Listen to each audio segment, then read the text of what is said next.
Mais en fait, c'est quoi l'équilibre dans un couple? L'équilibre, c'est un mot qu'on entend souvent.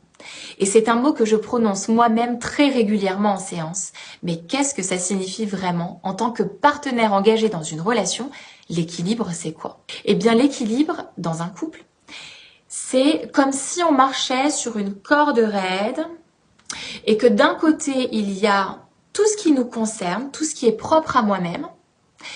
Et de l'autre côté, il y a tout ce qui concerne l'autre, ma relation aux autres.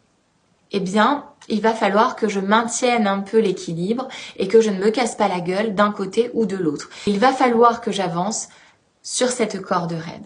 L'équilibre, c'est donc une juste distance entre donner et recevoir, entre l'indépendance et la dépendance, entre l'amour-propre et l'amour pour l'autre. Imagine que tu es sur une balançoire.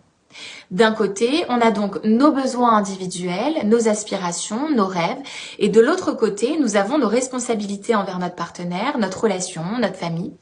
L'équilibre va consister à maintenir cette balançoire dans un mouvement qui va être harmonieux, où chaque partenaire donne et reçoit en fonction de ses capacités et de ses besoins évidemment. L'équilibre, ça ne signifie pas que tout est toujours égal dans les mêmes domaines en question. Parfois, un partenaire donnera beaucoup plus de temps, d'attention ou de soutien, tandis que l'autre en donnera moins sur ces domaines-là.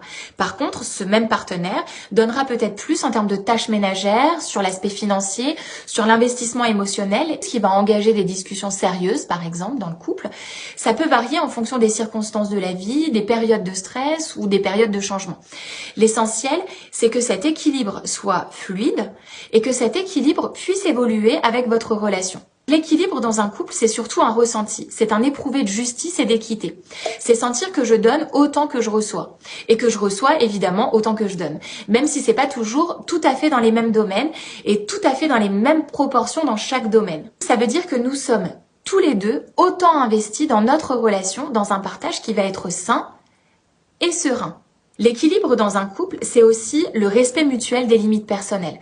Chacun a besoin d'espace individuel pour grandir, pour s'épanouir, pour se sentir en paix. Je vais encore utiliser une image, mais imagine que tu es dans une forêt assez dense, qu'il y a deux grands arbres qui vont s'élever ensemble. Par contre, même s'ils grandissent ensemble, ils ne vont pas avoir les mêmes racines. Eh bien, dans ton couple, c'est pareil. Tu grandis avec ton partenaire, même si tu n'as pas les mêmes racines, la même origine. Pour maintenir cet équilibre, ça va être essentiel de communiquer ouvertement et honnêtement avec ton partenaire. Parle de tes besoins, parle de tes attentes, parle de tes préoccupations. Écoute avec empathie et sois prêt à ajuster cet équilibre quand ça va être nécessaire.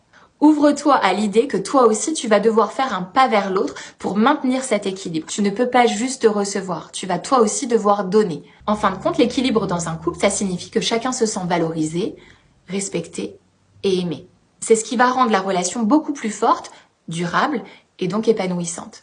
Alors prenez soin de cet équilibre. Même si ça peut être délicat, même si ça peut nécessiter de passer par des discussions inconfortables, nourris cet équilibre au maximum. C'est dans cet équilibre que réside le secret d'une relation de couple épanouissante.